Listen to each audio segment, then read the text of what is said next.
Sonic the Hedgehog, a name that either sparks waves of happiness, thoughts of joy, and feelings of nostalgia, or a name that opens the gates of hell, creates fire and brimstone, and World War III. Even after 30 years, Sonic has maintained to stay relevant through many different demographics, but not always for good reasons. When it comes to the video games, Sonic has received mixed reception from game to game. What makes this video game franchise so unique is its experimentation. Sonic games are constantly switching its gameplay formula, even if the previous formula was already fine. Because of this, it has attracted a wide audience, but has also divided that audience as well. There are people who only like the classic 2D Sonic games, people who only like the 3D Sonic Adventure games, and so forth. At this point, Sega has divided the fanbase so much that even if a widely requested title such as Sonic Adventure 3 came out and was somehow absolutely perfect, there would still be a large portion of the fanbase that would hate it just because they got introduced into the series through a different game with a different gameplay formula that they enjoy. However, if there's one thing that most of the entire Sonic fanbase could agree on, it's how great the first live-action Sonic the Hedgehog movie was. It was the Jesus Christ, Avatar: The Last Airbender, Luke Skywalker of the Sonic franchise. It united the entire fanbase in a positive way, and even grew it outward. Hell, it's even being famed as being the best video game live-action adaptation of all time. Sonic the Hedgehog went from being one of the most mediocre franchises to now being one of the most loved again. A 90s character who everyone thought was going out of style had a complete comeback with the first Sonic movie. To recap, the first Sonic movie was a completely new take on the Sonic the Hedgehog universe. Essentially, it's its own thing. A modern live-action reboot set in its own world aside from the video games. Because of this, the potential is unlimited. While the movie uses familiar elements from the video games like rings, characters, species, and familiar locations, it tells its own unique story in its own unique way, which is why I believe the first movie was so successful. It didn't try to retell any stories from the Sonic the Hedgehog franchise. It took details, lore, and elements from the series and created its own identity separate from the video games, and it did a great job doing it too. But with all that said, how does the second movie compare? Often when sequels are made after successful films, they have a tendency to flop, as the writers and filmmakers are unclear on what made their first movie so successful in the first place. We see this in films, books, video games, and all sorts of mediums where a piece of art is a one-hit wonder, and the people involved try to capitalize on it by trying to make pointless sequels that totally miss the mark. So does the second Sonic movie hit or miss the mark? Well, let's talk about that. The second Sonic the Hedgehog movie is not a bad movie in any way. It's a movie that incorporates quite a bit in its runtime. The second movie takes place a few months after the first movie, in which Dr. Eggman returns to planet Earth with the help of Knuckles, who finds him on the Mushroom Planet, clearly a reference to Mushroom Hill Zone. Meanwhile, Sonic is trying to be a vigilante by traveling the world to save people. Of course, with Sonic still being young and inexperienced, he puts the people in his world in even more danger inexplicitly. After a heartfelt conversation about heroism with Tom Wachowski, the cop from the first movie, Sonic's time to shine finally comes. Dr. Eggman appears with Knuckles and crushes Sonic. Sonic manages to escape with his life with the help of our two-tailed friend Tails. Then Knuckles mentions the Master Emerald containing ultimate power to Eggman, where he tricks Knuckles into helping him find it. From there, the adventure begins, as it's a race to find where the Master Emerald is being kept. So I guess it only makes sense to start this review by talking about the most important aspects of a narrative film: the story and characters. The overall plot of the second Sonic movie is fine.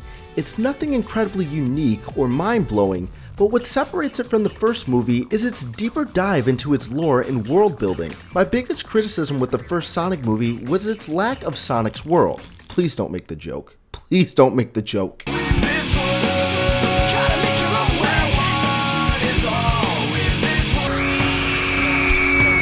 In the second Sonic movie, we get a whole lot of lore and deeper look into the world in which Sonic came from. More of Sonic's past is revealed, and we learn about the conflict between Knuckles' tribe, the Echidnas, and the tribe behind Longclaw, Sonic's original caretaker. We learn about the Chaos Emeralds and how they fused together to create the Master Emerald, and how that power was hidden away on Earth, where Sonic was sent to essentially find and protect it by Longclaw. This is what takes what would have been an utterly cliché story and turns into something really fascinating and intriguing to watch. You can't help but to get invested since it's all so mysterious and interesting. It really draws you in. However, the major flaw with this film, and where it falls short, is, unfortunately, its scenes involving the human characters. In the first Sonic movie, the scenes with the humans felt very organic. Sonic is sent to boring-ass Earth from his wondrous planet of crazy terrain loops and anthropomorphic characters. Sonic trying to hide his identity and fit in with the humans is a huge portion of the first movie's plot, and therefore lots of unfolding relationships between some of the human characters like Tom and Maddie just make sense. Because this is Sonic's first time on Earth, it feels natural to have lots of interactions and scenes with humans. Their incorporation feels well placed and smooth in the first movie. In fact, the scenes with Sonic and Tom are actually very charming and wholesome. It's the first time I think I've actually enjoyed seeing human characters in Sonic's world. The first movie does a great job setting up the human character's place and importance to the story, and therefore works. However, I would say my biggest issue with the second movie is its inclusion of the human characters, other than Dr. Eggman of course. Aside from Eggman trying to take over the world with Knuckles, we get this B-plot wedding story in which Maddie's sister is getting married to her fiance Randall. The B-plot focuses more on this relationship, putting Tom and Maddie far off in the background, who were the two main human characters from the first movie. So even though there are human scenes shoehorned into the second movie, they aren't even about the two original characters that the first movie set us up to like and root for in the first place. To be fair though, even if Tom and Maddie did get pulled to the forefront of the story instead, my opinion might still have been the same. That is, that the second Sonic movie should have focused solely on Sonic's story. The first film did a fantastic job at setting everything up for the second movie to happen, but the second movie should have been a nice transition away from the human characters and onto the ongoing conflict between Sonic and Eggman. The movie really shines when you're watching the scenes play out with the original characters, Sonic, Tails, Knuckles, and Eggman. It's exciting, it's fun, it's silly, it's playful, it's just a great time. But when we get to the human scenes, it feels like we're watching a completely different movie. It completely throws off the pacing and tone. The human scenes feel extremely unnecessary and out of place. It's like watching a cheesy sitcom in the middle of a Marvel movie. Now I understand the wedding plot was meant to introduce Gun, but the writers could have come up with so many more interesting ways to do so. Like Gun could have found Sonic's DNA and been the ones to create Metal Sonic, or they could have had Agent Stone been a double crosser who collected all of Eggman's data to form Gun. Anything would have been more interesting than this goddamn wedding. It doesn't help that the human scenes go on for way too long as well. Like there's this one part where Maddie and her sister are trying to rescue Sonic and Tails, and it just drags on so long. It has some hilarious moments, but it definitely could have been shortened to give us more screen time with Sonic. In fact, the movie didn't even need to be as long as it was. It's around 30 minutes longer than the first movie, but totally could have been shorter had we just shifted focus on the race for the Master Emerald. Speaking of the Master Emerald, Knuckles also has a new backstory different than the video games. In the movie, his Echidna tribe is at war with Longclaw's clan. Before joining the war, Knuckles' father tells him that his day is yet to come and forces him to stay back.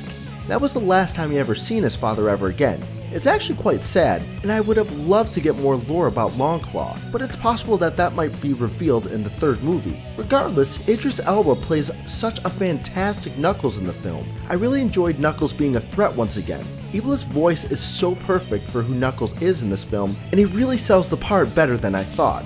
In fact, all the voice actors are fantastic in this film. Colleen as Tails is easily my favorite though. She was definitely born to play Tails. She sells this cute little brother role, and the character design is so fitting to Colleen's voice, it just makes me want a Tails spin-off series over Knuckles. Oh, and at times I thought I was hearing Ryan Drummond during Ben Schwartz's performance as Sonic, who also knocks it out of the park. The voice casting is phenomenal, and I would have preferred these voice actors over for what we have in the video games, minus Colleen as she's already the voice of Tails in the video games. And of course, Jim Carrey plays a mean bean Eggman. He's even more threatening and menacing here than the first movie. He treats Knuckles like utter garbage and just seems to be even more obsessed with power and control than ever before. It's a great portrayal of Eggman. Though Eggman was a lot more fun in the first movie, here he's a full-on villain, and it's great to see what the writers did with his character and how Jim Carrey pulled it off. However, I should probably mention some of the criticisms I had with the characters though. While Eggman is more threatening in this film, there should have been more carnage. I get that this is a movie for kids, but I feel like Eggman should have killed someone or destroyed something extremely important. Eggman had all the things a great villain should have, except the good track record. He fails at everything he does due to Sonic and his friends. He gets bested every time, and in this movie it's pretty much the same. Sure, that might work in the video games, but I think Jim Carrey's Eggman should have done something catastrophic other than property damage. It just seems kinda lame that he got ultimate power from the Master Emerald and only leveled a town. He does try to kill Sonic, but that particular moment in the film would have been more impactful had he already killed someone or destroyed something of great importance. As far as Knuckles goes, they should have given him more lines. Knuckles is portrayed as an extremely loyal, powerful, and empty-headed meathead. There are times when Knuckles is in scenes and just straight up doesn't say anything at all, even when he's being talked about. Eggman mentions that he has anger issues, but that doesn't really show through the way that it should have. He just kinda grips people's hands to the point of breaking and spouts lines of loyalty. Now don't get me wrong, Knuckles is straight up badass in this film. I definitely prefer this version of Knuckles than any version of Knuckles portrayed in the past 10 years, but to give him a bit more characterization, I think our Red Boy could have said and done a bit more. I get that they were going for the loyal, headstrong, but oblivious character traits for Knuckles, but I think they could have made him a lot more three-dimensional regarding his personality. My thoughts on Tails is that he too had some great moments, especially his bond with Sonic. He was extremely adorable and low-key almost stole the show from Sonic. He was portrayed exactly how I wanted him to be, and how you'd expect him to be if you're a Sonic fan. The big bro, little bro dynamic between them was great, but is ruined when Tails gets knocked out for like half the movie. There's one point where Tails gets injured during a fight in the film and is out cold for so long. It was probably done as an excuse to give more time to the human scenes, but it was a huge mistake they made for sure. We get like 2, maybe 3 scenes of fun interaction between Sonic and Tails, and like 1 interaction between Tails and Eggman, and Tails and Knuckles, which is not enough for a 2-hour movie. At the end of the movie, Knuckles refers to Tails as Fox, and their dynamic becomes super interesting because Knuckles has the brawn to snap Tails in half, but Tails has the smarts to get around it, and there should have just been more play between these two characters throughout the film instead of just at the very end. Tails and Eggman also hardly interact. I was expecting a full-on machine army, battle the brains type shit between Tails and Eggman, and it just never happened. I think they throw shade at each other maybe like once, maybe twice, but like, that was it for the whole movie. Tails' backstory is also super lame. Apparently Tails was across the galaxy and noticed Sonic after he caused the massive power outage on Earth in the first movie. From there, Tails was closely monitoring Sonic since. I think it would have been cooler if Tails played a role in the plot more, like he lived on Sonic's planet or was a descendant of Longclaw's species, or at least something that connected him to Sonic and Knuckles, rather than being an alien outsider spraying creepily on our blue blur. Again, furthering my argument that the film should have been more focused on Sonic's story over the humans. When we're not watching a shitty marriage unfold and a white boy feeling out of place at a black wedding, the movie is at its best. The story, the lore, the Sonic characters are all super interesting.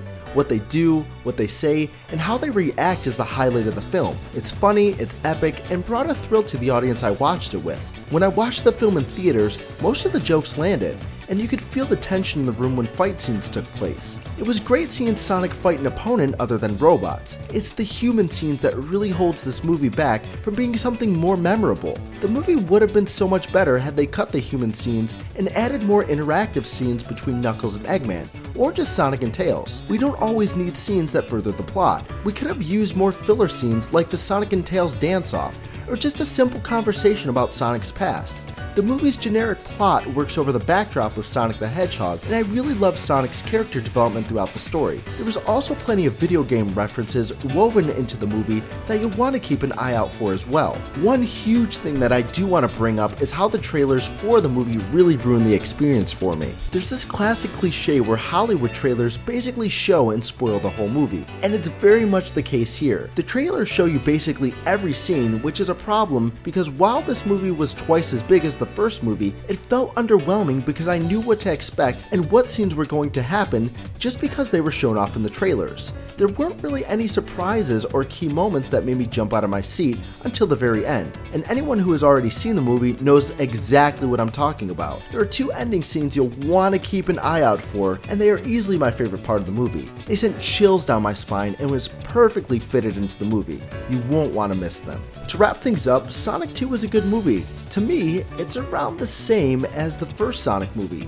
Originally, I gave the first movie an 8 out of 10, but after watching the first Sonic movie a few times since my original review, I would say it's more of a 7. which is where the second movie is on my scale, a 7 out of 10. It's a really fun movie and I highly recommend watching it, especially if you've seen the first movie. However, I do think the first movie has a wider appeal, being that it simply is the first movie. While the first movie sets the tone for the series, the second movie feels slower in pace, in fact dragging in a lot of areas. There's more happening in this film and more fun characters than the first film, but in my opinion, they should have either cut the human scenes or incorporated them better into the plot. The second Sonic movie is definitely worth a watch, especially if you like the first one. It won't blow your mind, and I do think people are overhyping it, but it's still a fun movie nonetheless. But if you made it this far into the video, I appreciate you taking the time to listen to me ramble and rant.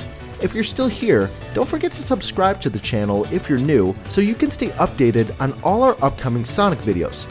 And also, don't forget to check out our Sonic animations over on our second channel, Real Life Glitch Entertainment. There's tons of nerdy live action and animated content over there for you to enjoy, so go check that out as well. But other than that, I hope you guys enjoyed this video, and until then, I'll see you guys in the next one. Peace out.